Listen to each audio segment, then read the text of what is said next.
Up in the Horseheaven Hills of Benton County, there's not much to see. Just two-lane roads, dryland wheat fields, occasional birds, and the wind.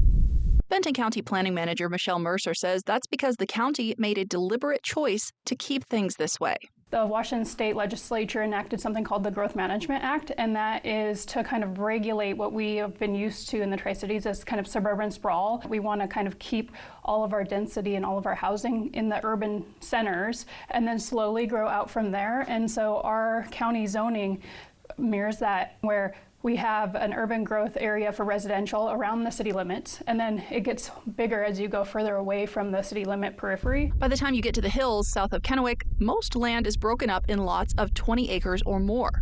But Mercer says for the Horseheaven Hills specifically, there is another layer of protection. Benton County is mandated by the state to protect and conserve agricultural lands, and so we're trying to uphold the regulations of the Growth Management Act by preserving these areas, which is why we don't want to see them converted into industrial areas for renewable energy projects. Scout Clean Energy has proposed a huge wind farm that would significantly change the look of these hills.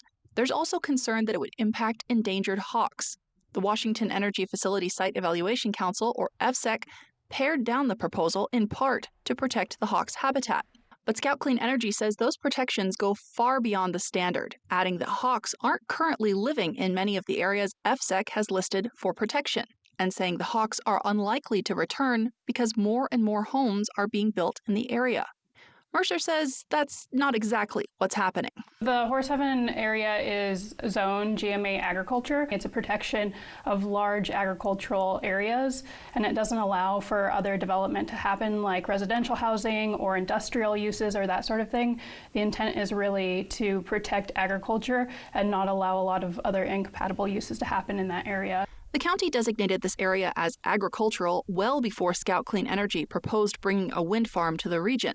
And Mercer says from a legal standpoint, it's not really clear how to remove those protections. Right now, our hands are tied just because of the Growth Management Act and the need to preserve the farmland. And maybe we can, de-designate farmland in the future for these projects if the state gives us guidance on how to do that.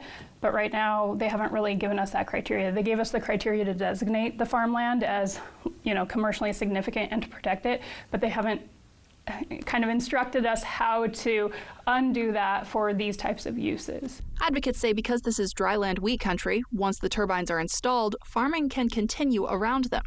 Mercer isn't so sure.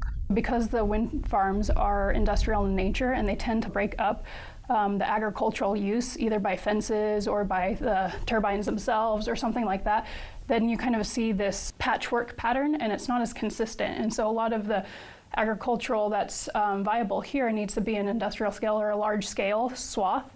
And so by having a wind farm 26 miles across this area, it kind of breaks up the ability to have consistent farming all the way through it.